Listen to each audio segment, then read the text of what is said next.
Resenha. Está no ar mais um Reis da Resenha aqui da Jovem Pan. E, como sempre, toda semana trazemos aqui entrevistas especiais. Eu sou a Lívia Weber e não é o pilhado de peruca. Eu estou aqui com muita honra representando aqui o Thiago, que está se recuperando de uma cirurgia na cervical.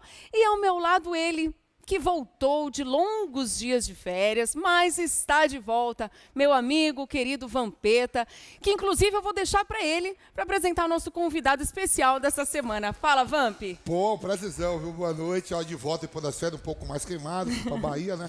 Férias é foda, quando você sai de férias, quando você volta, não quer trabalhar. Eu tô numa preguiça desgraçada. Já sendo baiano, né? Mas enfim, mas o Rei da Resenha hoje tá aqui, ó, com o presidente de um dos maiores clubes do Brasil. Eu acho que é o único clube do Brasil que tem todos os títulos. Presidente, prazerzão tá aqui. Obrigado, Vampeta, é um prazer imenso estar aqui, Lívia. Obrigado pelo a gente convite. que agradece. E tem mais, ó. Vou mostrar logo aqui o Província de São Pedro aí, ó. Ó, só Vampeta, Dunga e Falcão, cara. Só esses três tem essa aqui, ó. É o maior clube da província de São Pedro, é o Vermelho de Porto Alegre, viu, Lívia? Tá bom, tudo bem. O presidente tá aqui. Eu vou deixar de lado o meu lado torcedor. Eu tô aqui como jornalista, muito profissional, Obrigado, presidente, responsável. pela camisa aqui, ó. Vai pro meu quadro lá em Nazaré da Sarinha, ó. Merece. Botar no quarto do meu filho. Tá bonito, não vou negar. Mas esse aqui é o Alessandro Barcelos, seja muito bem-vindo. Muito obrigada aí pela honra de estar com a gente aqui no Reis da Resenha, aqui na Jovem Pan. E eu já vou começar perguntando para você sobre esse começo de temporada, seu segundo mandato aí ao comando do Internacional, né? Mais 3 anos à frente. Então eu quero que você fale para a gente como é que está o começo dessa temporada à frente do Colorado. Bom, é um prazer estar aqui falando com vocês, com todos que acompanham o trabalho de vocês, Lívia. E realmente é um novo desafio, né? Uma renovação de um projeto que vinha em curso nos últimos 3 anos, de um clube que vem aos poucos se inserindo no novo modelo do futebol brasileiro, que é um modelo cada vez mais competitivo, com os clubes se organizando, sejam eles na forma como a Sociedade Anônima do Futebol, a SAF, estão hoje fazendo seus investimentos, sejam eles com os clubes associativos se profissionalizando ainda mais, né? Enfrentando desafios difíceis, porque a competitividade ela está também relacionada com aquilo que os clubes arrecadam, com as suas receitas, e a gente hoje tem clubes com mais de 1 bilhão de arrecadação, e você precisa acompanhar essa modernidade, acompanhar essa modernização. E esse trabalho foi feito. Nos últimos 3 anos nós trabalhamos muito para colocar a casa em ordem, né? Um endividamento considerado alto, que precisava ser estagnado, uma recuperação financeira, que os clubes muitas vezes não têm vamos dizer assim, a paciência que precisa ter para fazer isso, para depois poder colher, né? E a gente trabalhou muito nessa semeadura, nesse plantio, e hoje começamos, né, a partir de 2024, com uma realidade um pouco melhor, né, a buscar exatamente esta maior competitividade ainda. Montamos um elenco, né, qualificado, né, buscamos alternativas, porque o campeonato e o calendário brasileiro, o Campeonato Brasileiro, enfim, o calendário, ele é um calendário bastante difícil para você acompanhar e dar conta o ano todo. Isso não é dito por mim, nem pelo Inter, mas é dito por quase todos os clubes, né? E você precisa ter elenco, Vampeta, mais do que um time, você precisa ter elenco para suportar isso. Então, o trabalho é esse. A gente espera que essas coisas encaminhem da melhor forma possível durante a temporada, para que a gente possa dar ao torcedor aquilo que é o desejo dele, de todos nós, dos jogadores, da comissão técnica, que são as vitórias e as conquistas. Presidente, aqui fora do ar, a gente, né, no nosso bate-papo aqui, né? Conta como um pouco assim, eu vou pegar do começo, depois eu vou apertar mais um pouco, o começo seu dentro do Inter, sua história, como você começa, a história de primeiro tentou ser jogador, depois via o começo, já está indo para o segundo mandato, né? Vamos lá. Eu estava comentando contigo aqui, primeiro a história das raízes da gente enquanto criança, a importância da família, e eu sou de uma família em que, por parte de mãe, eram 8 irmãos, né? 5 homens e 3 mulheres, todos colorados. E esses 5 tios que eu tinha, e morávamos na mesma na mesma casa, no mesmo terreno, né? Eles viveram a sua adolescência e a sua infância, a fase adulta, dentro do Beira-Rio. E me levavam pela mão, então a gente tinha esse convívio, né? E aí, convivendo com o futebol, eu fui tentar a sorte de ser jogador, né? E já deu para ver que não tive esse sucesso. Mas ali, eu, acho que 15, 16 anos, no juvenil do Internacional, num final de tarde, nos campos que tinha no entorno do Beira-Rio, eu fui até o professor Adão, que era o treinador da categoria naquele momento, e já estava meio chateado, porque não ficava de vez em quando na lista de jogo, de vez em quando fora, desrelacionado, aquela coisa do entra e sai. Eu digo, vou ter que decidir a minha vida, porque agora é a hora que a coisa começa a encaminhar, ou tu vira jogador ou não vira. Quantos anos tu tinha? Tinha uns 15, 16. E aí eu fui no professor Adão e disse, professor, eu tenho um convite aí, e não era verdade, era mentira. Eu tenho um convite Largou aí aquele verde, né? Para jogar no Glória de Vacaria. Eu tinha um tio que era conselheiro do Glória de Vacaria na época, e ele me convidou, disse que é para mim ir para lá, que lá... E eu queria ouvir do senhor, o que o senhor acha? Vou ser aproveitado, não vou? E ele olhou para mim com toda a sinceridade que o seu Adão tinha, né? De cima para baixo, assim, e disse, olha, meu guri, acho melhor tu ir no Glória de Vacaria. Bom, ali acabou a carreira de jogador, né? Eu ainda arrisquei um pouquinho no futsal, arrumei umas amizades, mais amizade do que né, propriamente uma carreira, e ali era meio que um hobby, não era algo profissional. Mas sempre dentro do Beira-Rio como torcedor, né? E quis o destino aí, por em torno de 2014, 15, né? Que eu fosse convidado pelo então presidente da época, Giovanni Luigi, para ser conselheiro do clube, né? E naquele momento eu entro para o conselho, um momento difícil, porque logo em 2016 o Internacional cai para a segunda divisão. Nós éramos conselheiros, mas não fazíamos parte da gestão, né? Sentimos aquele baque. E em 2017, na retomada disso, eu fui convidado para ser vice-presidente de administração e finanças. Depois, posteriormente, em 2020, vice-presidente de futebol. E em 2021, assumo a presidência do clube, sendo agora, no final do ano passado, reeleito para um segundo mandato e trabalhando muito, entregando tudo que a gente possa ter de energia. O mandato vai até 2026, né? Até 2026. 3 anos, entregando né? essa energia para o Inter e é uma honra, né? Eu digo assim, a gente tem, por circunstância, né? A gente hoje é presidente do Internacional, mas a gente sabe que isso é passageiro e que o que fica é esse grandioso clube, essa maravilhosa torcida. Então, quando a gente passa por ali, tem que deixar tudo que pode deixar, a energia, o sono, né? Para que a gente consiga fazer com que esse clube continue cada vez mais gigante. E é mais perrengue ou coisas boas aí? Como é que é a tua análise desse Eu diria o seguinte, que em quantidade, mais perrengue. Mas quando as coisas dão certo, uma ou outra coisa que a gente acaba... Aquilo é uma alegria, que a gente esquece os perrengues, toma energia e vai de novo. Porque futebol é isso. Futebol, hoje, se você olhar na história de qualquer clube do mundo, você mais perde do que ganha, infelizmente. Então você tem que saber conviver com essa derrota para que supere elas, e ao superá-las, você possa ser feliz com as vitórias. E as vitórias é que vale a pena. Eu sei que todo mundo que faz futebol, e tu que é um grande campeão, sabe disso. Essa delícia da vitória, ela faz com que a gente se motive para continuar trabalhando. O sabor da vitória, só a gente que sabe como é difícil estar lá e a diferença de um vestiário... Um vestiário... O Pelé falava, né, que... E aí, como é gatita? Ele falou, gatita sentar e depois fazer...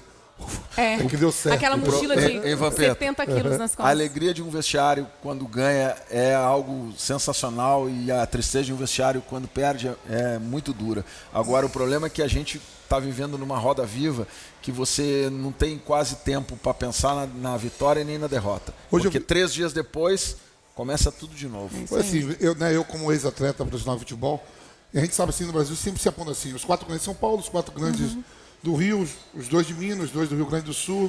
Essa forma as 12 forças do futebol brasileiro, né? Aí você tem um Atlético Paranaense que chegou agora, que está muito tempo à frente de muitos, né? Que ninguém fala o muito. O Red Bull Bragantino com seus investimentos também chegando agora. Mas, presidente, eu fico olhando assim, você não acha assim que, eu como nordestino, né? A gente sempre fala assim, pô, a potência do Sul e Sudeste é muito forte. Mas em termos de campeonato nacional, né, eu fico assim, de repente você tem 30 milhões de torcedores, 20, 10. Eu vi hoje você falando que o Inter, no programa, é 9, 10 milhões de torcedores. Em torno mais ou menos isso, em torno disso, né? E aí você, não a região sul. Você não acha que Inter e Grêmio deixou muito a região sudeste? Eu estou falando a nível de campeonato brasileiro. Largou muito de mão. Eu sempre me cobro assim, como é que o Inter, com a estrutura que tem, a torcida que tem, a camisa que tem, o próprio Grêmio. O Grêmio ainda foi campeão em 86. Olha quanto tempo tem que não ganha um brasileiro. O Internacional foi durante esse tempo todo, foi campeão de Sul-Americana, foi campeão de Libertadores, Mundial de Clube. Não, o Grêmio também. Mas, também, os dois. Mas é muito tempo para deixar os times do Sudeste. E nesse time do Sudeste entrou o Curitiba, que é do Sul, já foi campeão brasileiro. Entrou o Bahia, que foi campeão brasileiro. E o Inter no Grêmio deixou a competição mais importante para mim, que leva as outras competições, que te leva a Libertadores, de lado, de mão. Esse ano o Inter está focado em ganhar o brasileiro mesmo, porque é muito tempo sem ganhar um título nacional. Então, Vampeta, são perguntas que talvez tenham vários fatores que possa explicar, né? No caso do Internacional, mesmo nesse período tão longo, a gente lamenta isso. Eu estou falando de Campeonato Brasileiro. A gente lamenta nesse tempo isso. aí vocês ganharam o Mas Libertadores, a gente teve momentos de estar próximo disso, né? A gente teve foi no vice-campeonato 2005. A gente teve 2005, foi, o campeonato. Aí meteram a mão ali. Deixei tu falar. A mão grande, foi a mão grande. Não foi Itaquera, foi no Pacaembu. Caiu Itaquera, já era. Deixei tu falar foi porque... no Pacaembu ou no Morumbi? Eu não lembro bem. Foi no Morumbi. Morumbi, né? Não, desculpa, foi no Pacaembu. Pênalti no Tinga. Foi no Pacaembu E ele o Tinga tomou cartão. Aquele pênalti, mas não só isso, né? Toda a mudança que teve no regulamento, o cancelamento de jogos. Foram 3 vice-brasileiros ao longo desse último título do Inter. 2021 também, né? Um pênalti que é marcado, depois é desmarcado, né? Depois, dentro da área, um gol que o goleiro solta a bola, né? Isso no jogo contra o Corinthians, né? Então tem histórias, Copa União, aí sim com o próprio Flamengo, né? Enfim, tem vários momentos desses, né? Que a gente pode aqui avaliar cada um deles. Tivemos o vice-campeonato em 2000 claro, aí com uma distância maior do Palmeiras, mas veja bem, foi a maior pontuação do Inter na história de pontos corridos. E o Palmeiras disparou, né? Então Mas para esse ano. São momentos difíceis. Vocês estão na Sul-Americana. Olhando para frente, né? 45 anos que a gente não vence o Campeonato Brasileiro. Muito tempo com a força que é. É um desafio enorme, né? A gente sabe que a cada ano o campeonato ele acaba ficando mais competitivo, mais difícil, né? Mas a gente não trata esse ano diferente. Esse ano é um ano importante para essas conquistas, importante para esse calendário. Não abrimos mão de nenhum campeonato. Mas temos um olhar especial para o brasileiro, né? Isso é o desejo do torcedor, é o desejo da direção, dos atletas, né? Trabalhar um campeonato longo, sabemos que é difícil, né? As equipes oscilam, né? E tem que encarar forças como o Flamengo, Palmeiras, que já são mais estruturados, tem mais grana também, né? Grandes investimentos. Eu vi o senhor falando hoje que, por exemplo, o Inter, hoje o faturamento do Inter gira em torno de 500 milhões, né? 500 milhões. A gente está vendo o Flamengo aí que está faturando quase 2 bilhões, 1 bilhão e meio. A diferença Então, a gente está falando de faturamentos maiores que o Internacional, como é o caso do Palmeiras, como é o caso do Quanto é a folha do hoje Corinthians. do Inter? Uma folha de pagamento do Inter? Eu vou arredondar aqui em números gerais, em torno aí de 14 milhões de reais, uma coisa assim, tá? O Corinthians com 22 milhões, não tem metade dos jogadores que tem um Inter. Mas isso também tem que... a gente precisa trabalhar o futebol brasileiro, só um gancho nisso, né? Para a gente ter um pouco mais de uniformidade na avaliação desses números, né? Porque o cara uma hora diz uma coisa, outra hora não inclui luvas, outro inclui luvas, outro não inclui direito de imagem, outro... Né? Eu estou falando aqui de uma conta geral, global, do dispêndio que a gente tem com a equipe principal e comissão técnica, né? Esse é um dispêndio que o clube tem. A partir daí, você faz as comparações que tiver que fazer. Agora, eu tenho absoluta certeza, Vampeta, neste quesito, sem nenhuma modéstia, a gente trabalha muito com um conceito chamado eficiência, tá? Que é o seguinte, é você fazer mais com menos, né? Você precisa fazer mais com menos. A gente trabalhou os 3 anos primeiro da gestão exatamente tentando buscar essa eficiência, né? Infelizmente a gente não conseguiu o resultado de campo, mas conseguiu uma eficiência administrativa e financeira. E agora, com a montagem desse elenco, nós temos certeza que elevamos o nível de competitividade, né? E ao elevar o nível de competitividade, o que a gente espera agora? É resultados positivos e trabalhar para isso, né? Esse é o desejo. Tem a cobrança também da torcida colorada, né? Que fala, já 8 anos de jejum, já bateu recorde, né? Sem título, sem levantar uma taça, e também acaba prejudicando até o teu trabalho, né? 3 anos que tu vem aí tentando reorganizar o Internacional, isso né? É muito difícil num clube que tem a pressão que tem o Internacional, né? Um grande clube como outros tantos no Brasil, né? Você tem esta pressão e conviver com elas muitas vezes pode levar você a cometer algumas decisões, a tomar algumas decisões que até a curto prazo dão resposta, mas a médio e longo prazo inviabiliza o clube. Esse é um cuidado tremendo que nós tivemos nesses 3 primeiros anos, né? E os investimentos que fizemos agora, no ano passado e neste ano, são investimentos que está dentro do orçamento do orçamento do clube e para médio e longo prazo. A vinda do Valência, a sabe? vinda do Sim, Alário, mas precisa de tempo para isso, né? Porque senão você acaba inviabilizando o clube. A gente tem exemplos aí, eu não vou citar aqui, até para não cometer nenhuma injustiça, ou para não, né, porque são fatores que levaram os clubes a fazer isso.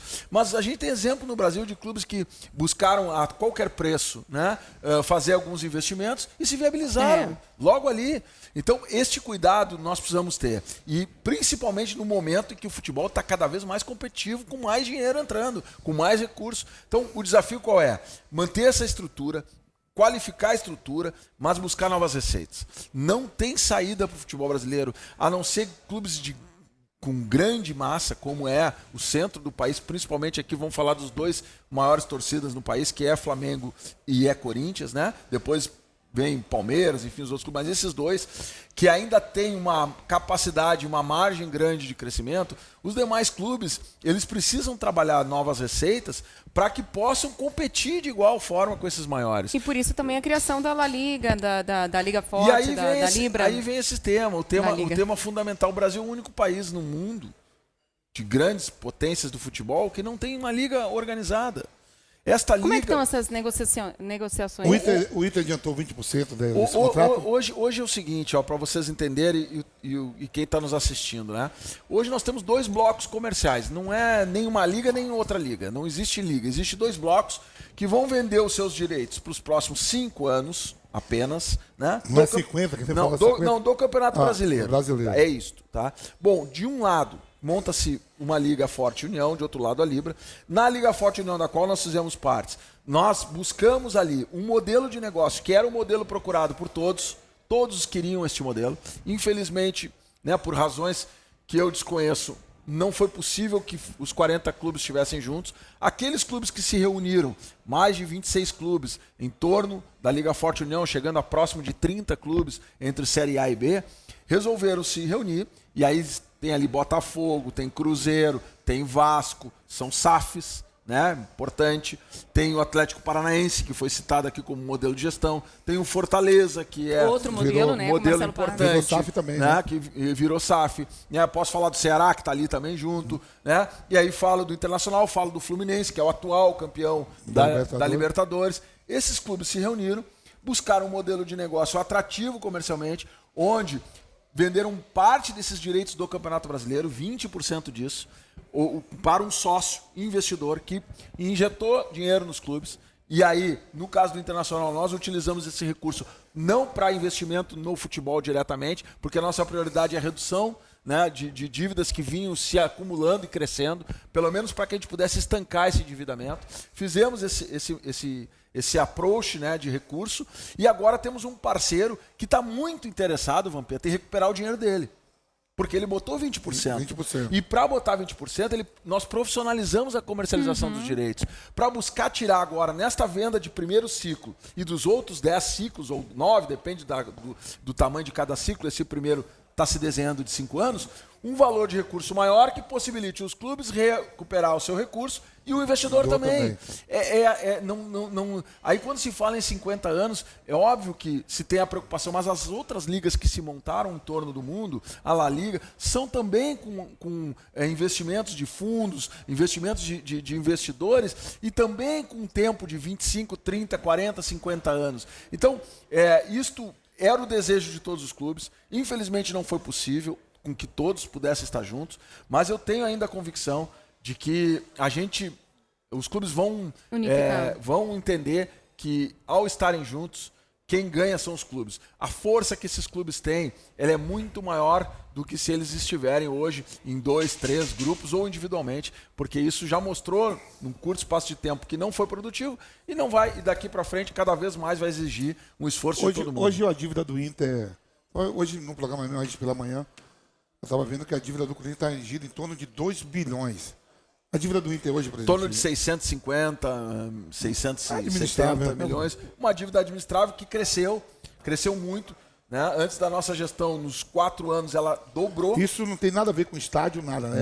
Nada. O Quando estádio, você chegou, já pegou essa herança. nós pegamos com quase 600 milhões. Tá? Se você considerar os últimos 3 anos, o crescimento da Selic, o crescimento da inflação, que remunera essa dívida, nós conseguimos estancar essa dívida. Né? Agora nós precisamos baixar essa dívida. O plano é, a partir deste ano, a gente fazer um conjunto de ações que já estão preparadas para acontecer, onde a gente possa buscar recurso para, aí sim, começar a derrubar a dívida, que não foi possível derrubar, mas foi possível estancar. E isso já é um passo importante. 650 milhões, eu acho uma dívida administrável. Comparado estádio, com outros outros grandes, aí. isso Não é nada, né? não, o estádio internacional fez um grande negócio, né?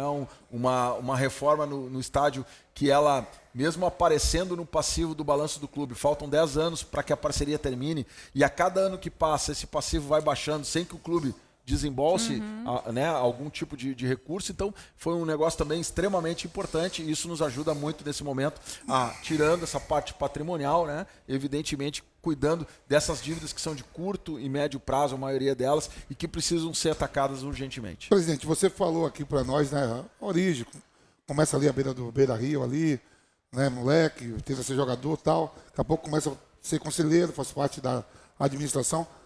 Você que vai nas reuniões aí, que vai vários presidentes, aí tá todo mundo aí, cada um chega, vai, recebe lá, é recebido pelo Edinaldo, quando vai comer na CBF, os bifes lá, viu, é tudo de primeira. Você acha? É Não só tem filé nada mignon, com osso querido. lá, é tudo...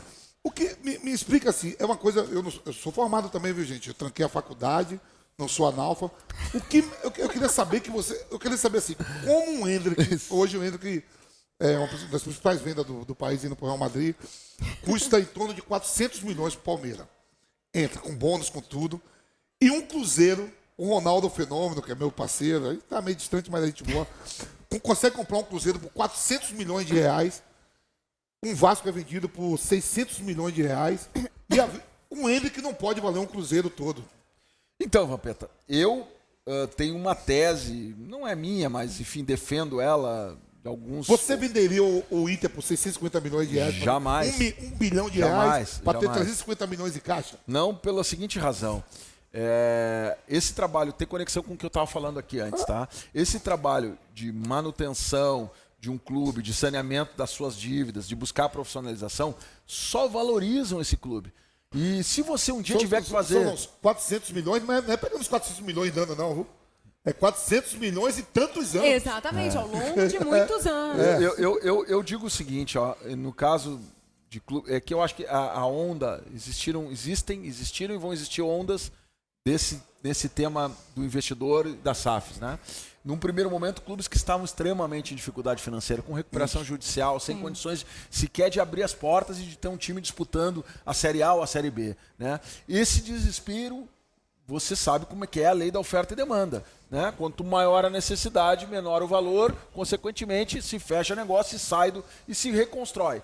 No caso de clubes de uma condição um pouco melhor, nós falávamos aqui de um endividamento, vamos dizer assim, controlável, né? Você tem a condição de melhorar a sua gestão, melhorar a gestão corporativa do clube e, consequentemente, valorizar mais o clube. Bom, aí depois, se você tiver com as contas ok, você quer fazer um aporte de capital, quer investir 30%, 40%, mas a maioria do clube, quer pensar em um investimento em área específica do clube, você dá as cartas e o preço.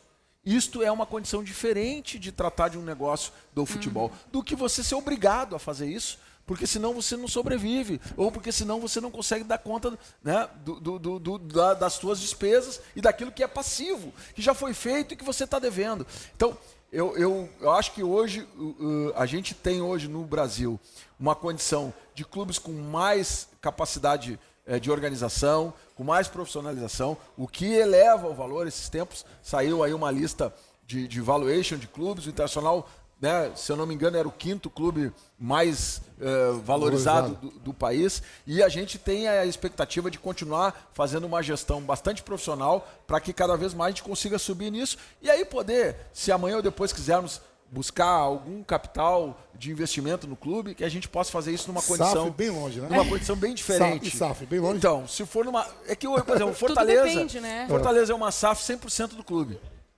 Foi um exatamente, modelo. Né? Não tem investidor, mas eles estão preparados para uma nova legislação, uma facilidade em crédito, em buscar investidor.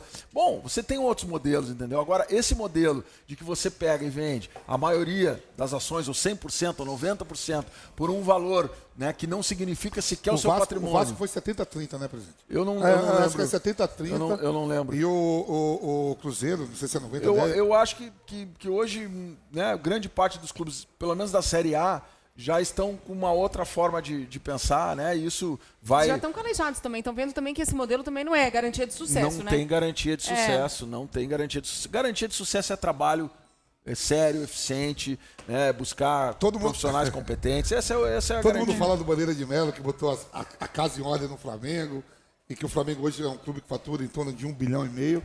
Mas agradeço a esse que você fala aqui.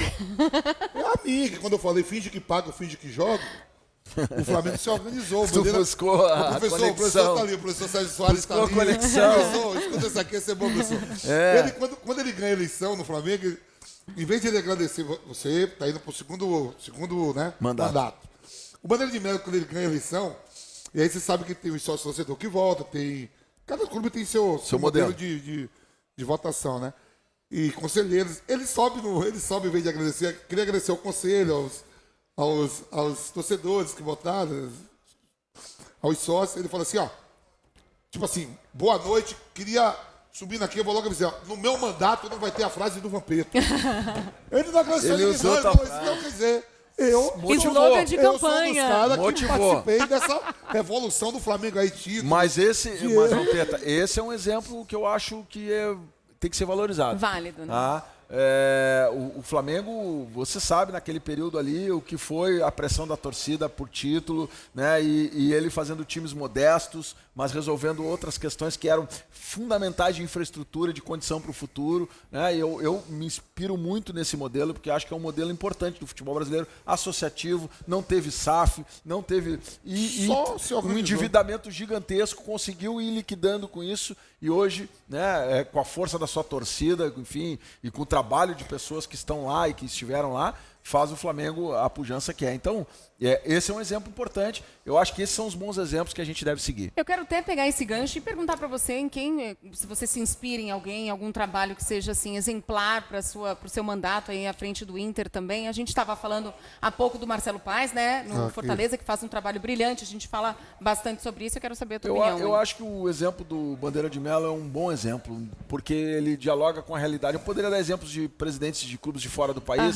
mas são outras realidades, não é a mesma coisa do que você pegar com uma pressão gigantesca. Aqui é pressão total, a torcida quer resultado imediato, né? E o cara sobreviver, ter resiliência a esse momento e acreditar naquilo como algo bom para o futuro do clube, e nem para ele, porque ele sai do Flamengo e em determinado momento, né, as pessoas até vaiavam. Tem que peitar, né? Tem que peitar uma situação. De ser expulso do conselho. Exatamente, entendeu?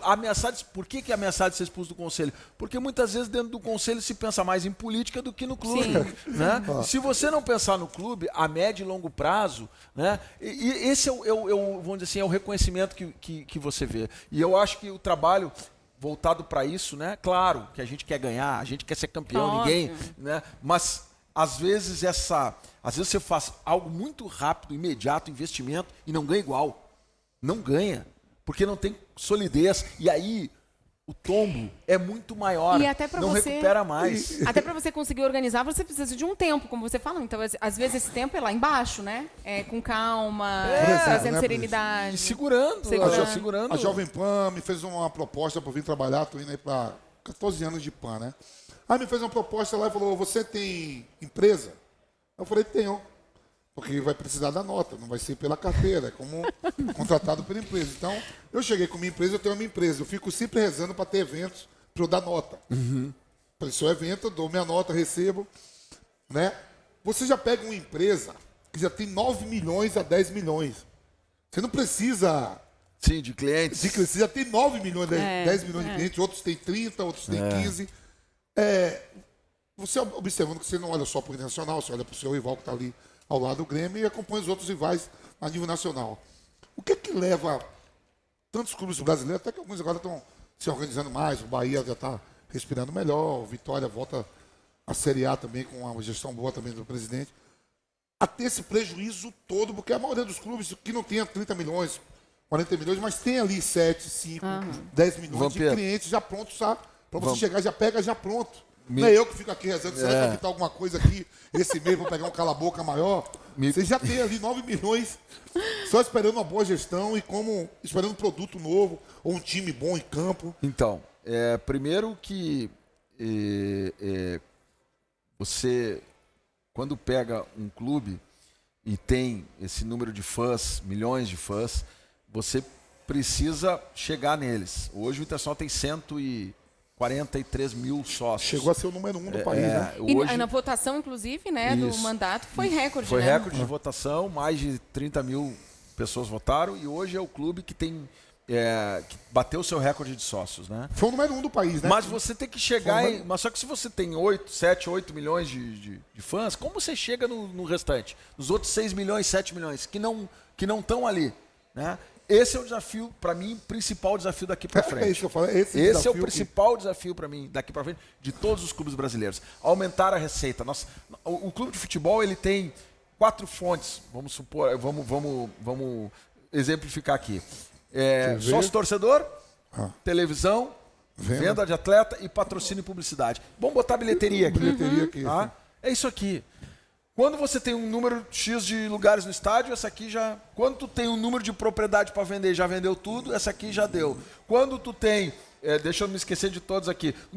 Formação de jogadores, por mais que tu bote um teto de orçamento... Eu vi hoje você falando que tem um atleta de 16 anos lá eu, por exemplo, tenho no meu orçamento há alguns anos, em torno de 95 a 120 milhões todo ano eu tenho que fazer de venda. Sou obrigado, é meta. Tá? Então, é teto, não tem muito para crescer, a não ser que tu forme um Hendrick ou um Estevão. Mas eu vi que você está com um jogador de 16 anos, que eu vi hoje você falando que... Bom de bola. Tá? Então, todas elas têm um limitador. A televisão, agora vamos negociar, vai ter um limitador. Aonde você pode trabalhar? É nos milhões de fãs. É ali que a modernidade do futebol está trabalhando. É ali que a tecnologia disponível hoje, através da análise de dados, do cruzamento de informações, que você consegue adquirir com aquele fã que vai no jogo, ou aquele que entra no site e deixa os dados.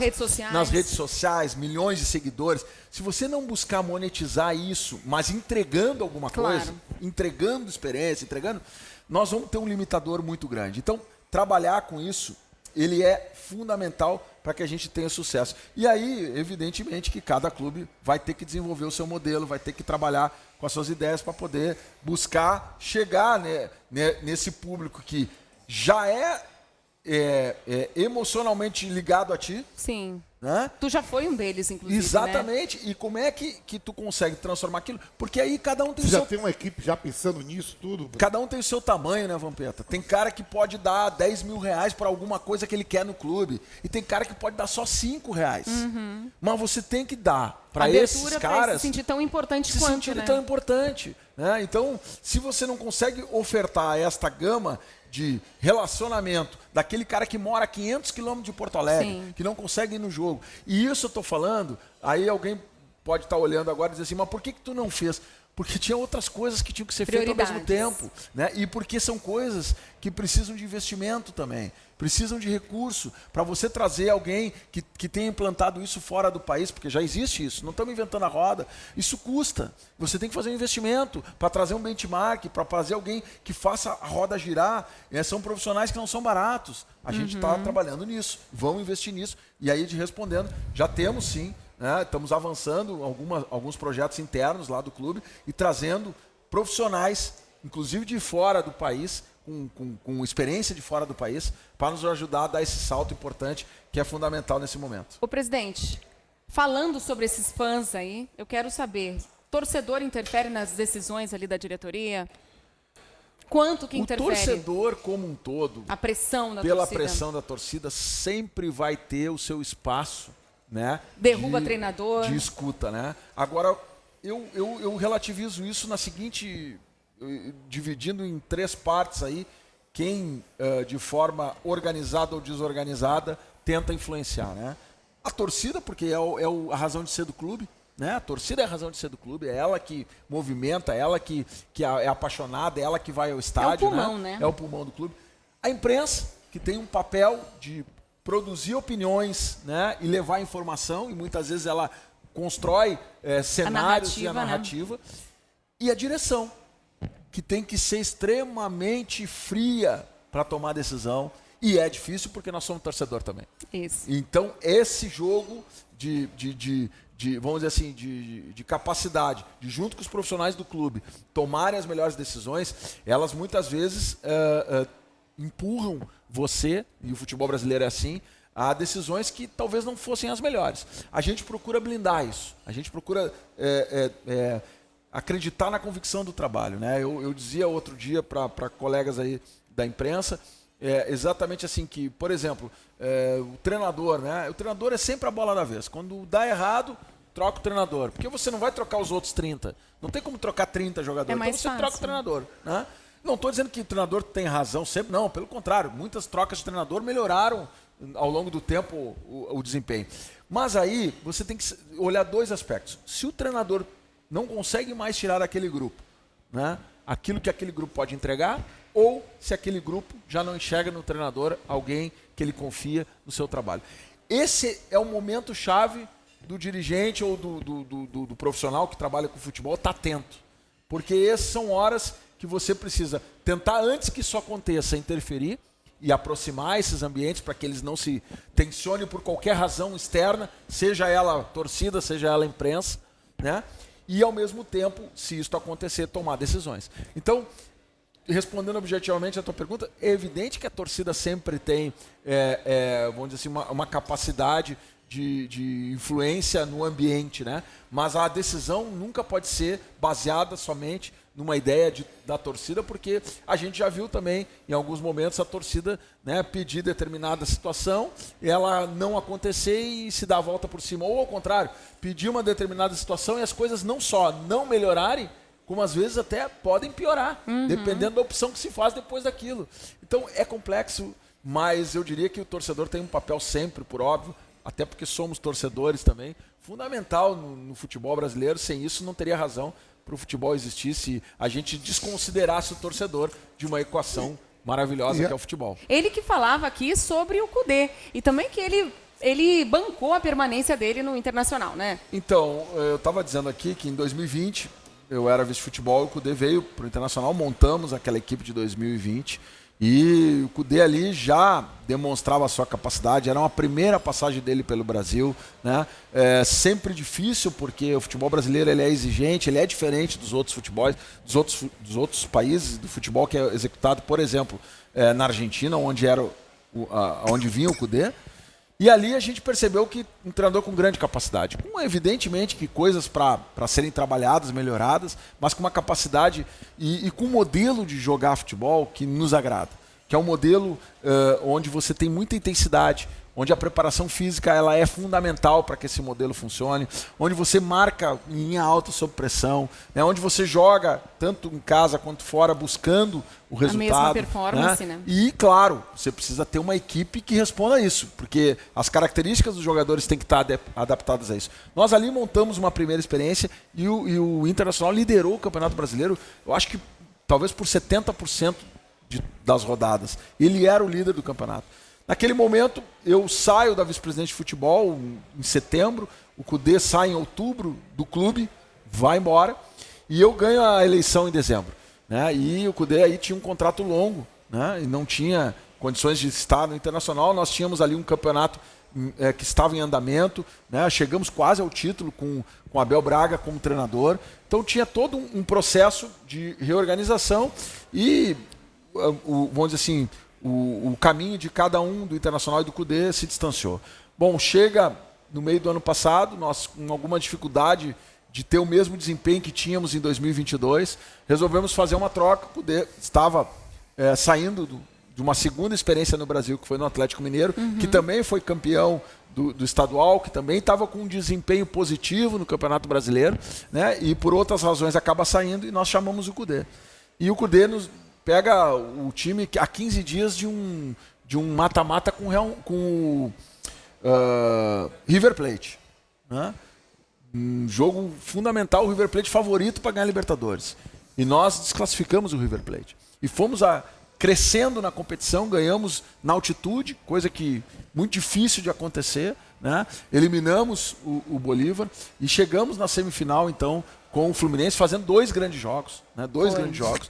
E eu nunca vi dar um mole tão grande. E por um apagão. 2 grandes jogos, não. 2 mole grandes que você der. Valência aí, que diga, né? 2 goleadas certas no Maracanã. Valência que diga. E aí, isso até hoje viu, nos machuca. PH? Né? Fala aí, Mas, Vincent de São Pedro. mas isso nos fez, ao final do ano, quando termina o contrato do Cudê, ter a convicção de que esse treinador era um treinador ideal, né? Até porque fizemos um planejamento ano passado, né, voltado para 2024 com a presença dele. Então ele faz parte desse projeto, né? E reiniciamos o ano, tivemos a infelicidade de não, né, e dói muito no coração de cada colorado de não estarmos na final do regional, mas entendemos que esse é um processo que vai evoluir, está evoluindo e dentro desse processo está evoluindo, além do elenco que montamos, é fundamental que esta comissão técnica tenha condição de trabalho.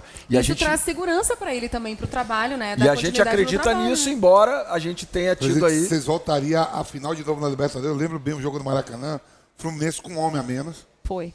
Eu digo, o Inter vai matar liquidar logo hoje, porque tá pegando o Fluminense com 10, tá deitando e rolando, no jogo de volta vai pegar o Fluminense com 11. É muito mais fácil agora você com 10. O Fluminense com 10 no Maracanã, você dominando o jogo, do que voltar, porque aí no jogo de volta o Fluminense já não vem com 10. Vai vir com 11. Não fica te lembrando disso, que não faz bem. Não faz bem. Eu gosto do meu Fluminense, mas digo, não, foi um dos maiores mole. Foi mole difícil mesmo, de digerir. Chegou muito perto, né? Isso que foi o pior, ainda né? Chegou perto. Chegamos em Porto Alegre, iniciamos o jogo, né, com vantagem e infelizmente não conseguimos segurar e isso foi... uma tristeza que vai ficar marcada por muito tempo. As contratações, presidente, você deve ter alguma análise de desempenho lá, ou o Cudê aponta, me traz esse, vocês vão a fundo e contratam. Tem um processo lá que a gente vem, vamos dizer assim, a cada ano evoluindo, né? Existe um comitê do futebol, né, formado por profissionais, né, e a gente acompanha esses profissionais. Existe um setor chamado...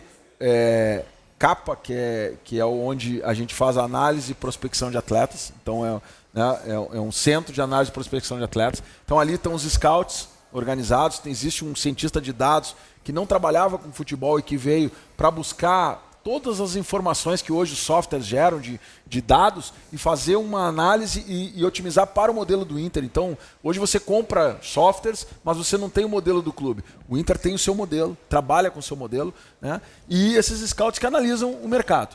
Bom, chega lá... Para tudo, base, profissional, tudo. Nós fizemos um planejamento do elenco e onde estão as carências. Né? Essas carências são trabalhadas pelo CAPA para levantar oportunidades dentro de...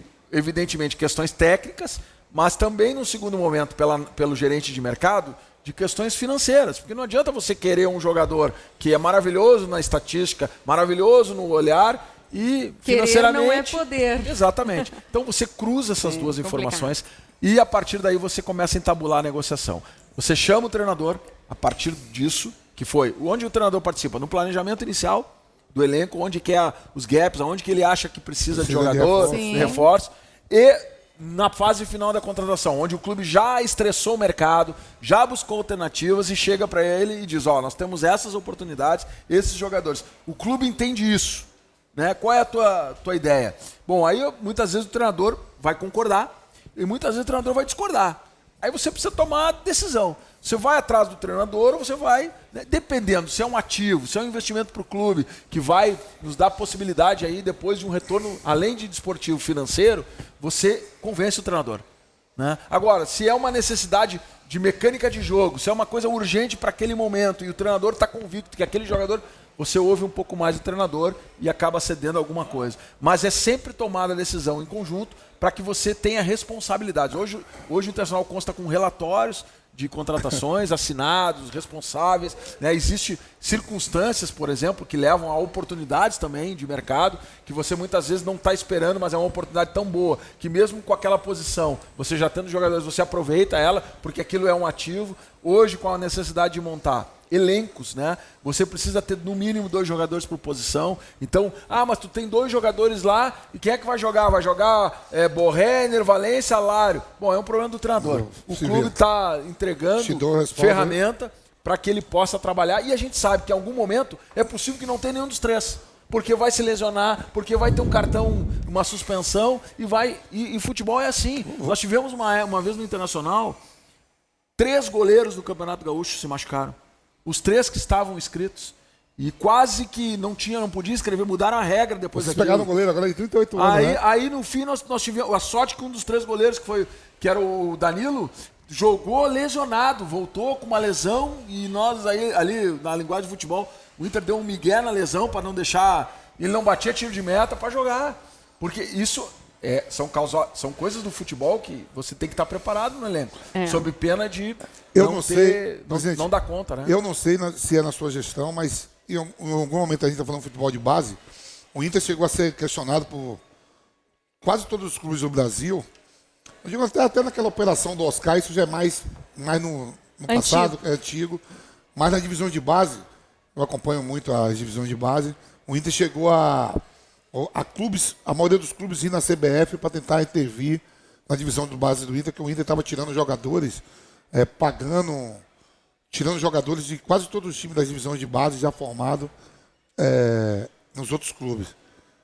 Você lembra disso? Eu não lembro, desconheço, Vampeta, porque hoje posso te garantir, o Internacional não só não pratica, como denuncia esse tipo de ação. Teve problema com o São Paulo, teve problema com alguns clubes. O tema do São Paulo foi um tema que, inclusive, gerou discussão jurídica e o Internacional acabou sendo vencedor na discussão jurídica. Do São Paulo é Oscar, né? Inclusive foi ganho de causa para o Inter. Então, né, não lembro de outro caso assim que juridicamente, porque isso é regrado, tem regras, o Internacional tivesse sido condenado a algum ressarcimento, entendeu? Punição nenhuma, nem ressarcimento nenhum, né? Hoje, né, eu posso te garantir e tenho certeza que o clube sempre procurou você falou, desconheço você falou em 5 modos de receita, né? Uma vinda de jogadores. E hoje, quem é assim... A promessa. Você falou hoje de um atleta de 16 anos que você tem na base. Hoje foi uma das promessas que você fez no seu mandato. Estamos no mês de abril. O ano não termina. Então você conta com essa receita de 120 milhões. Hoje, além óbvio, a gente tem um elenco Maurício. A gente tem um elenco valorizado, né? Até Fitão, olhei Maurício. Outro dia aí na avaliação de elenco feita pela imprensa, o Internacional, se eu não me engano, estava entre os 5, 6 elencos mais valorizados. Se eu não me engano, pelo Transfer Market, 2 jogadores apareceram como mais valorizados no Brasil, o Bustos e o Robert Renan dentro do elenco, né? Embora o Robert Renan está com empréstimo, mas tem valor de passe fixado e opção de compra do Inter, né? Mas você tem na base ali, já se destacando, né? E outros virão, o Gabriel Carvalho, você tem o Iago, que eu falei hoje já, Ricardo Matias. E o Ricardo Matias, que são jogadores que já se destacam nas seleções de base e que já estão tendo espaço no profissional. O profissional Maurício também, né? Então, isso eu estou falando da base, né? Do profissional, aí eu posso falar de vários jogadores aí que tem mercado, tem capacidade, né? E nós, inclusive, vamos fazer o possível e impossível para mantê-los dentro da equipe, porque é hora da gente ter como objetivo conquistas, vitórias. Mas né? consta no seu orçamento esses 120 milhões de venda. Como constava o ano passado. O ano passado constava um valor de venda, a gente não executamos 60% desse valor. Por quê? Porque conseguimos novas receitas que substituíram isso, né? O que foi positivo, logicamente, para o teu mandato. Então vamos trabalhar para isso, né? Quem sabe a gente consegue aumentar e ampliar essas receitas e não precisar vender jogadores. Esse é o ideal. Para isso a gente trabalha. Mas você não pode prever isso no orçamento, porque aí vão dizer que você está criando um orçamento fictício. Está dizendo que vai ter tanto de receita. Não, venda de jogador é uma coisa concreta. Se você quiser, você vende ou não vende. O resto das receitas precisa trabalhar para que elas aconteçam. Lívia vai gostar disso aqui. Presidente, e sua relação com a diretoria rival, que é o Grêmio, e com o Renato Gaúcho, como é que tá, presidente? Teve o bafafá, né? Eu tenho uma relação de respeito com o presidente Guerra, a gente conversa muito, a gente pensa muita coisa em comum sobre o futebol brasileiro, né? A gente já conversou, evidentemente que não publicamente, na frente das câmeras, mas internamente já tratamos de assuntos, né, do futebol e temos essa relação muito tranquila, muito Graças mesmo. a Deus, né? tem que Eu ter acho mesmo. Que tem que ser esse o exemplo para o futebol. Agora o torcedor, a parte que vai para fora, a rivalidade, deixa com eles. A corneta do lado de lá, do lado de cá, isso tem acontecido, é tradição do futebol, não tem jeito. E já que você está falando aqui com uma grande maioria da audiência aqui, São Paulo, Rio de Janeiro, também Belo Horizonte, não existe rivalidade maior do que o Grenal, né? Eu sou suspeito para falar, mas acho que... Não, mas você que vive lá, né? Pela opinião de pessoas até de fora, que acabam convivendo um tempo lá e que convivem com a gente, é uma rivalidade muito grande, tu conhece, tu sabe, é impressionante, isso é da cultura do gaúcho, é da história do Rio Grande do Sul, né? E o Clássico Grenal, ele realmente divide, né, o Rio Grande, divide o estado, são famílias que no final de semana, né, o assunto principal do churrasco é o futebol, né? Quando ganha um lado, o outro tem que ouvir, quando ganha o outro, a gangorra vira. E isso que Olivia, faz... seu Papai Noel é vermelho? Azul. Isso que faz a grandeza do futebol gaúcho. A minha casa é azul, só para te avisar, é um negócio louco. A gente Mas lá... essa rivalidade a gente é muito costuma... boa, assim, eu gosto. Às vezes é mesmo o clássico mesmo, fica truncado, brigado. Eu prefiro até ver um jogo melhor, mas a rivalidade principal do país é o Grenal. Às vezes no campo não consegue ter um jogo bonito, né? Não, porque é um em cima do outro. É muita guerra, né? Eu até brinco, né? Falando com o pessoal aqui de São Paulo, principalmente, eu falo assim, lá a gente não pergunta que time que você torce lá. Tu é Grêmio ou Inter, né? Direto. Gremista colorado, colorado. Não consegue ter uma terceira opinião, mas tem esse cuidado com os outros clubes, que evidentemente tem que ter o respeito, né? Claro. Mas Grêmio e Inter predominam na grande maioria dos torcedores. Presidente, você está indo para o segundo mandato, certo? Eu não sei como é o estatuto do Inter. Você tem um torcedor ao seu lado. Tanto que você falou aí que foi mais de 30 mil né, torcedores, eleitores, né? Pensa no terceiro mandato, o estatuto permite? Como é que é? Eu não sei como é o estatuto do Inter. Eu chego agora, em 2026, no final desse mandato, quero entregar o clube muito melhor do que recebi lá atrás, não por nenhuma crítica aos meus antecessores, até porque fiz parte das gestões anteriores, mas por entregar mesmo, né, poder dar um degrau, um passo a mais sempre, e espero que o meu sucessor consiga entregar um clube ainda melhor do que eu vou entregar e assim sucessivamente, né? Mas chega... Mas o estatuto permite você? Não, o estatuto não permite, né? O estatuto não permite e a gente não tem... 6 anos mesmo aí, né? que permitisse, eu acho que 6 anos é um período já suficiente para a gente poder implementar as coisas que a gente acredita, deixar um legado para o clube, né? E trazer novas lideranças. O clube precisa oxigenar sempre, precisa trazer novos presidentes, diretores, enfim, e novas ideias. Isso é bom para o futebol, isso oxigena. Aproveitando até, você se arrepende de alguma coisa que você fez durante seu mandato, os 3 primeiros anos, agora também? E também se para o próximo que pegar aí tua herança, tem alguma dica também para essa nova geração aí? A gente aprende com os erros, né? E decisões que às vezes a gente demora um pouco a tomar, pensando muito na preservação do ambiente do clube, enxergando que o mercado do futebol, ele parece um mercado extremamente amplo, mas é um mercado às vezes com poucas opções. Às vezes você pode, demorei para tomar essa decisão, ou então me precipitei nessa, né? São vários momentos que a gente vai somando e aprendendo, né? Mas o importante é você saber onde errou, entender onde errou, ouvir as pessoas que estão no seu entorno, porque muitas vezes dentro do processo você não enxerga coisas que estão erradas há mais tempo, né? Agregar outras pessoas novas que possam chegar com ideias novas é importante para esse próximo ciclo, e a gente vai trabalhar muito para que essas coisas sejam corrigidas, os erros, e que a gente possa fazer melhor aquilo que ainda não foi feito. Chega reforços, presidente? Já chegou bastante, né, Vampeta? Esse ano com o goleiro agora foram 11, né, jogadores. O ano passado também numa quantidade semelhante a essa. O nosso grupo é um grupo, uma fotografia totalmente nova do primeiro dia que eu assumi para agora, né? São jogadores totalmente diferenciados. Então agora é trabalhar para que esse grupo possa render mais. Esse é o foco, fazer com que esse grupo possa nos entregar aquilo que a gente tanto espera, tanto sonha e que a gente falou bastante aqui hoje no nosso papo aqui, que é a retomada de vitórias, de títulos, né? Que é importante para um clube do tamanho do Internacional. Primeira rodada teve muita polêmica. Muita polêmica. Em relação à arbitragem, o Inter já teve alguns campeonatos aí, tipo 2005, né? Eu vi você hoje falando que são 27 federações com árbitros diferentes, cada um ao seu estilo de competição, e vai para a CBF ali em menos de 15 dias, 10 dias, toma um curso. É sempre ruim, Vampeta, começar o campeonato onde na primeira rodada o principal assunto foi a arbitragem. Foi, verdade. Isso é ruim. Você viu que foi afastado os 3, né? Isso é ruim pro futebol brasileiro, isso é ruim pro produto, nós temos que valorizar o nosso produto. E aí quando tu faz isso, tu desvaloriza o produto. Aí você quer falar em liga, em vender direito de televisão internacional, quando você tem coisas básicas para serem resolvidas. Então, isso que eu digo pro futebol vale a mesma coisa. Você quer fazer uma coisa lá na frente, mas primeiro faz o básico, resolve. Né? Você não pode ter um campeonato cuja soma dos valores são bilhões de reais investido pelos clubes, né? Faturado, melhor dizendo, pelos clubes, e aonde você quer economizar, talvez, numa melhor estrutura, ou formação, ou qualificação dos árbitros, que é quem é o responsável por comandar o episódio, o espetáculo. É eles que comandam o espetáculo. Sim. Então, acho ruim isso, não gostaria de estar falando isso, mas aí você pega uma rodada onde os principais protagonistas são os árbitros, e você repete a escala desses árbitros, mesmo errando, para o jogo seguinte, né? E você bota num jogo como o jogo contra o Palmeiras, do Inter, onde o árbitro é um árbitro de primeiro jogo na Série A, né? Para quê?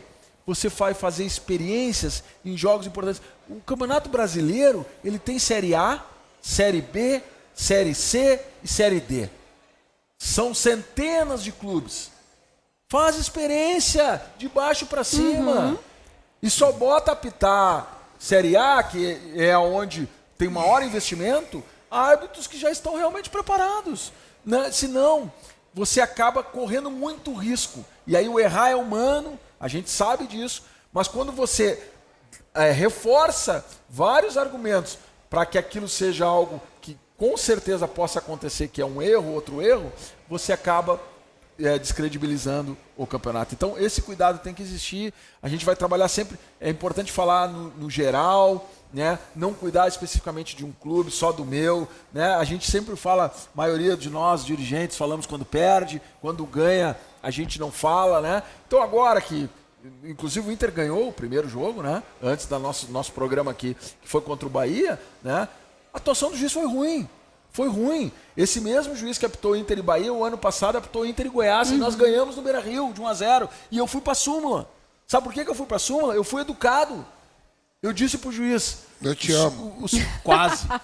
Antes de mais nada, eu disse: o senhor está despreparado para apitar o futebol. Nessa elegância assim, desse jeito. Nessa elegância. Está lá na Nessa súmula. elegância. Vocês podem olhar a súmula, está escrito isso. Está na súmula. O senhor está despreparado. Tá? Por quê? Tá preparado. Porque é a forma que eu achei de me manifestar no momento que eu ganhei o jogo. Eu ganhei o jogo. Né? Então eu não estava reclamando porque eu perdi o jogo. Tu não é seletivo. E agora, de novo, nesse jogo contra o Bahia, o árbitro era o mesmo, casualmente era o mesmo, e ele consegue deixar os jogadores nervosos, ele consegue deixar a comissão técnica nervosa, ele consegue deixar a torcida nervosa. Os dois times estavam nervosos. Tanto é que quando terminou o jogo, eu falei com os dirigentes do Bahia e disse o que nós estamos. E eles concordaram comigo, que o árbitro, né, ele prejudicou o jogo para os dois lados. Não foi determinante para o resultado do jogo. O jogo não foi bom, presidente. Não foi determinante para o resultado do Primeiro jogo. Primeiro que eu assisti o jogo é para ver o Bahia perder. Não foi eu sou Vitória, aqui é o Pitbull e agora. Não tem. Mas o jogo foi muito bom. O juiz não foi determinante para o jogo, mas ele construiu um ambiente tão ruim de novo que acabou irritando os dois lados. E isso para dar trabalho, errado, né? é Tanto um trabalho pulinho. dos dois times também para É um começar um pulinho. campeonato que é Exatamente. que é Então, chato, né? Um campeonato chato, que cada jogo é importante. não vamos economizar nisso, vamos melhorar. 27 federações formando juízes, cada um de um jeito. Aí reúne lá antes do campeonato, uma semana lá, numa sede lá, numa fazenda, sei lá, faz uns testes, dá umas aulas. Agora tá todo mundo uniforme. Aí um dá amarelo, o outro dá vermelho, pro mesmo lance. Aí uma bota a linha do VAR no ombro, o outro bota no joelho. Né? Não dá, gente. Daí um bota a mão na bola, se agarra, o outro não dá pênalti. O outro sai com a bola no braço, dá pênalti. Não, foi bola na mão, não foi. Se não tiver uma uniformização de critério, vai ser sempre essa questão. E aí sim geram, né, interpretações que eu me nego a fazer, porque acho que são erros mesmo, mas interpretações das mais diversas. Aí oportunistas também começam a questionar o campeonato, a dizer que tem máfia, que tem não sei o quê, que tem não sei o quê. E isso é ruim para o futebol brasileiro. Então vamos evitar isso e gastar energia para melhorar isso. E eu tenho certeza que todos os clubes com quem eu falo, com os presidentes, estão dispostos a contribuir para isso. Basta que a gente tenha uma organização no futebol brasileiro que priorize essa questão. Ô Vamp, a gente vai se encaminhando aqui para finalizar esse Reis da Resenha. Quero saber se tu tem uma última pergunta. Tem. Essa aqui é moleza para o presidente. Ele deixou para a última. Deixou. Grande finale. O mundo sabe, a Via Láctea, sei lá, o universo sabe Via Láctea. Que o maior rival do Colorado é o Grêmio, certo? Certo? Ser de moleque lá já não gostava da cor azul, certo? Não fala Depois do Grêmio. Ele está querendo criar Depois do Grêmio, qual é o maior rival do Inter no futebol brasileiro? Olha, tem vários rivais aí. Tu quer ouvir, né? Claro, queremos. Peraí, o mundo quer. O mundo, não, vamos dar 3. O Grêmio é em primeiro. Isso, vamos botar um pódio de 3. Não, agora mais 2. Eu não vou. Não, presidente. Eu acho que pelas daqui a gente vai comer um churro na faixa. Pelas circunstâncias de 2005 e o que se criou ali, o Corinthians o segundo maior rival. Se criou uma rivalidade importante, né? Mas dentro de campo a gente se respeita aí, os dirigentes do Corinthians, tanto a direção anterior quanto essa, temos uma excelente relação também, mas acho que a torcida elegeria talvez sentiu o golpe. A torcida elegeria o Corinthians. Eu vou falar, eu torço pro Vitória e pro Corinthians, mas o que eu torci pro Inter ganhar do Corinthians para ser campeão brasileiro, para não deixar o Flamengo abrir mais um título. Tem isso também, né? Tem o torcedor indireto. Isso rola. A torcida do Flamengo estava torcendo pro Inter contra o Fluminense. A torcida do Flamengo, eu gosto do Zico. Eu gosto do Zico. Zico, Galinho. No final estão lançando um livro hoje. Valdo Bet. A gente vai ligar de vídeo daqui a pouco para ele. Muito bom, muito bom. Minha pergunta foi essa. Então, eu vou nem eu posso fazer a minha última pergunta? Eu não vou escolher nem o terceiro, porque eu queria escutar o Corinthians. Tá, é a minha última pergunta pra gente finalizar. Eu não quero clubismo aqui, sem clubismo. Quem é o maior do Sul? Isso eu não tenho nenhuma dúvida. Eu não entendi a risada. Pega a camisa aí. Quem é o maior da província? Quem é o maior da província de Quem São é? Pedro? Vampeta, guarda essa camiseta, aqui, Vampeta. O maior da província de São Pedro do Sul. Quem é o maior do Sul? Seja Falcão sincero, sem clubismo. Ali, aqui, ó. Não tenho dúvida. Isso foi... Província de São Pedro aqui, Vampeta já respondeu por mim aqui. Dunga, Vampeta e Falcão. Maior ídolo da história do Inter. Pronto, pra fechar. A gente não quer terminar. É difícil, não tem um só. Eu acho que não, Fernandão... Tem que escolher. Fernandão, Falcão e D'Alessandro, eu acho que são os 3 maiores. 3 maiores ídolos. Tafarel não entra nessa vaca. Tafarel, Dunga, são muito importantes. Carpegiani, então. Tafarel, tá Dunga. Então, ficou... Valdomiro, que tem uma Fernandão, história maravilhosa. Falcão e D'Alessandro. Eu acho que até pelas conquistas, talvez aí represente aí, né? O tricampeonato brasileiro, representa o tricampeonato brasileiro, representa o Mundial, representa a Libertadores. Como é que você deixa o D'Alessandro ir trabalhar no Cruzeiro? Leva o cara para ser diretor lá, pô. O cara tem a vida no Inter, vai trabalhar no Cruzeiro, eu não entendo. Alessandro Barcelos, muito obrigada aí por esse bate-papo, essa resenha aqui que foi sensacional. Seja bem-vindo e quando quiser voltar, a Jovem Pan está sempre de portas abertas para você. Vamp, meu querido amigo, tamo muito junto, obrigada. E amanhã, Província São Pedro, vamos ganhar dos porcos. Arrebenta com eles. Olha para tudo. Eu agradeço vocês pelo espaço, né? É importante a gente poder falar um pouco sobre o Inter para vocês que têm um alcance nacional, grande imprensa, poder estar aqui ajudando também a pensar em coisas novas aí e trabalhar muito aí para quando voltar aqui poder falar ainda de mais coisas boas que acontecerão daqui para frente. Torcedor colorado pode ter esperança aí para esse 2024? Devemos todos nós ter esperança e ajudar para que as coisas aconteçam como a gente quer que aconteça. Então tá bom, gente. Muito obrigada. Muito obrigada aí pela sua audiência e até a próxima. Reis da Resenha. Realização Jovem Pan News.